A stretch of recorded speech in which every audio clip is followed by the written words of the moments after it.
sa atin, no? Sino po ba dito ang mahilig magluto?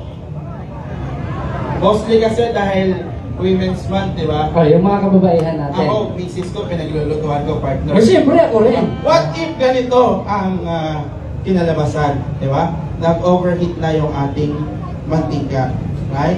Dapat ba nating buhusan ng tubig?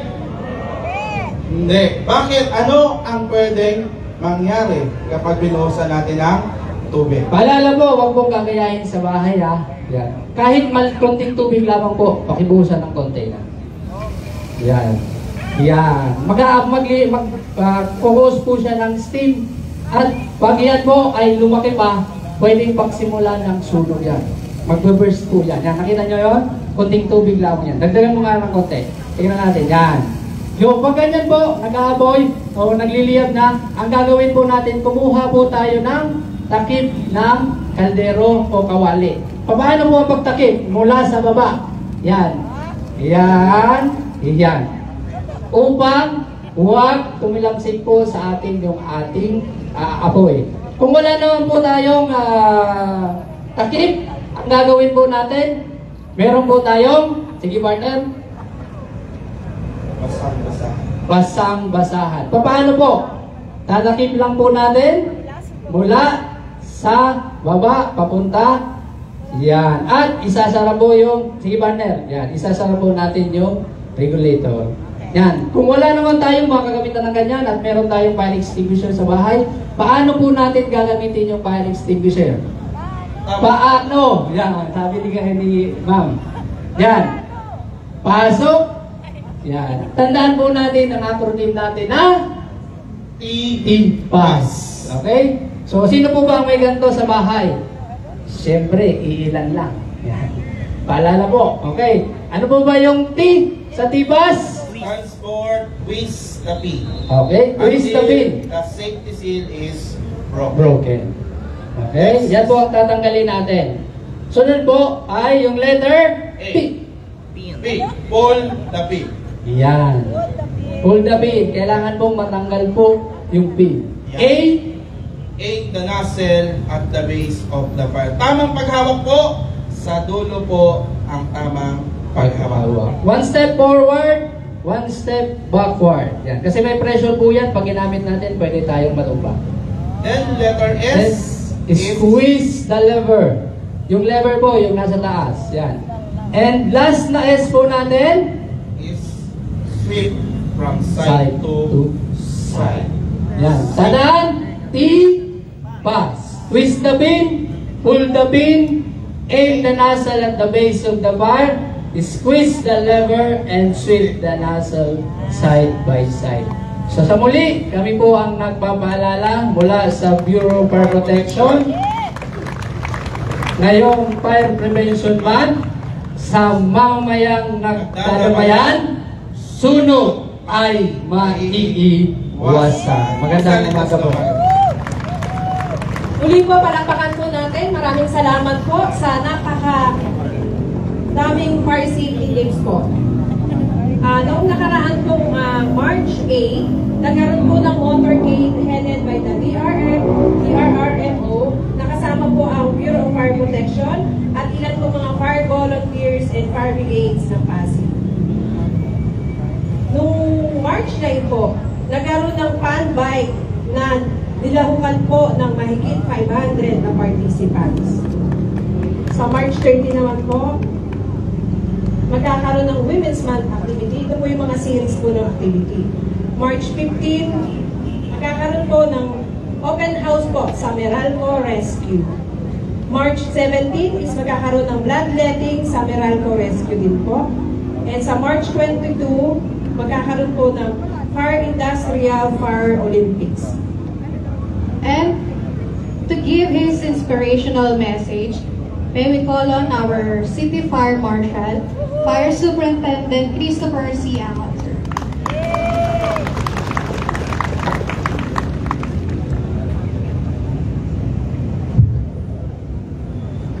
Sa ating masipag at kinagalang na representante sa Konseho, sa Kongreso, Honorable Roman Romulo Sir, sa atin ring buting punong lungsod, Victor Marihis and Soto, sir. Sa ating pangalawang punong lungsod, Honorable Vice Mayor Robert Vincent Jude Jaworski Jr., sir. Sa ating miyembro ng Sangguniang Panglusod at sa lahat ng kawani ng lokal at pambansang ahensya ng gobyerno, isang magandang at mapagpalang umaga sa inyong lahat. Ang buwan ng Marso ay ginugita bilang Fire Prevention Month alinsunod sa Proclamation 115-A Series of 1966. Ito ay isang malagang paalala sa ating lahat na ang pagpigil sa sunog ay hindi lamang responsibilidad ng kawanihan ng pamatay sunog, kundi ng buong komunidad. Sa datos ng ating natipon, isa sa mga sanhi ng sunog ay may kinalaman sa kuryente. Faulty wirings, electrical overload, at paggamit ng substandard na electrical appliances. Bagamat masabi natin na handa ng lungsod pagdating sa emergency response, kumpleto sa kagamitan, mabilis ang pagresponde, at halos lahat ng barangay ay may fire truck na at may naka-install na dry standbys. Ngunit patuloy pa rin ang insidente ng sunog. Bakit nga ba? Kung susuriin natin, isa sa malaking salig ay ang paggamit ng substandard electrical materials at appliances, murang electrical cords, faulty wiring, sirang electric fans, at iba pang kagamitan na walang sapat na product standards. Minsan, kahit may tatak na safety seal, peke o hindi pasado sa tamang pagsusuri ang mga ito.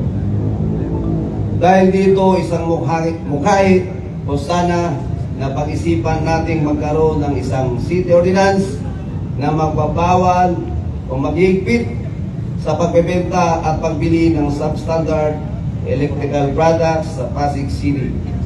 Kung magagawa natin ito, makakabawas tayo ng malaking porsyento sa mga insidente ng sunog at mapapalakas natin ang kaligtasan ng ating mamamayan. Sa pagkataong ito, nais ko pong ipaabot ang taos-pusong pasasalamat ng Bureau of Fire Protection Pasig City sa walang sawang suporta ng ating lokal na pamahalaan sa pangunguna ng ating City Congressman Roman Romulo, City Mayor Vico Soto, sir, Vice Mayor Dudut Jaworski, sa ating City Councilors, at of course sa ating DRMO Chief Brian Mirel T. Wong, sa ilalim ng pamahala ng aming Regional Director, Fire Chief Superintendent Tahong Victor Rosa. Patuloy po kaming magsusumikap upang mapanatili ang kaligtasan at kaayusan ng ating lungsod pagdating sa sunog. Tandaan, sa pag-iwas sa sunog, hindi tayo nag-iisa. Muli, maraming salamat po at magandang umaga po sa ating lahat. Thank you so much, our City Fire Marshal, Fire Superintendent Christopher C. Angot, sir. Maraming salamat po sa mga departamento na nangasiwa sa maikling programa sa umagang ito mula sa Bureau of Fire Protection. Ako po si Maria Angelica Abrera. At ako naman po si SFO3 Roderica Farah Ilagan. Kami po ang naging guro ng palatuntunan ngayong umaga. Lagi po nating tatandaan, sa pag-iwas sa sunog, hindi ka nag-iisa. Maraming salamat po. Ngayon naman po, pakinggan po natin ang mensahe ng ating punong lungsod ng Pasig. Mga kasama, palakpakan po natin, Mayor Vico Soto. Maraming salamat po. Magandang umaga sa ating lahat. Congressman Roman, sa ating mga konsehal, sa Pangulo ni Vice Mayor Dodot, sa lahat po ng mga opisina na kasama natin ngayon. Siyempre, lalo-lalo na sa host po natin, sa flag raising natin ngayong umaga, ang ating Bureau of Fire Protection Pasig, BFP Pasig, sa pangunguna ni Fire Superintendent Angot. Sir, maraming salamat po. At natutuwa po tayo sa serbisyo ng BFP po natin. Hindi lang sa pagresponde sa sunog, na nakita naman po natin, mabilis po talaga, no? Nakita natin na in the last several years ay bumilis ang pagresponde ng ating mga bombero. Kaya maraming salamat po sa inyo. At hindi lang po yung pagresponde ang ginagawa nila, kundi pati yung mga information education campaign po natin.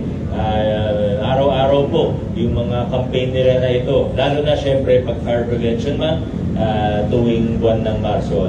Kaya again, salamat po. Siguro sa mga permit naman ng mga negosyante, hindi na po tayo magkakaproblema.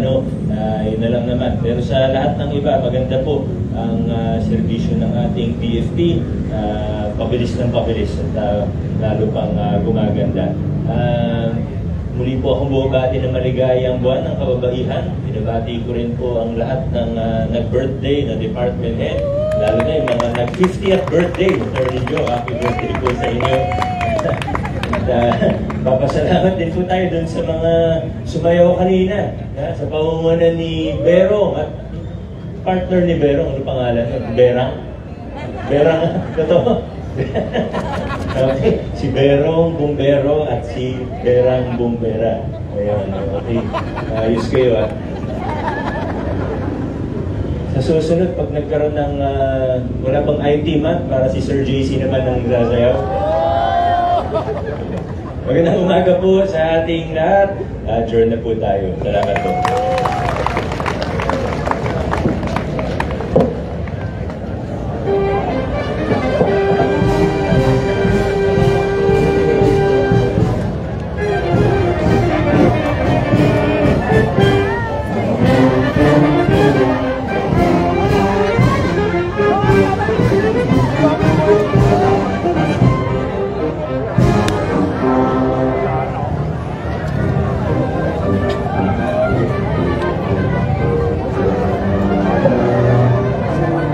Ayos lang po tayo dito sa lahat.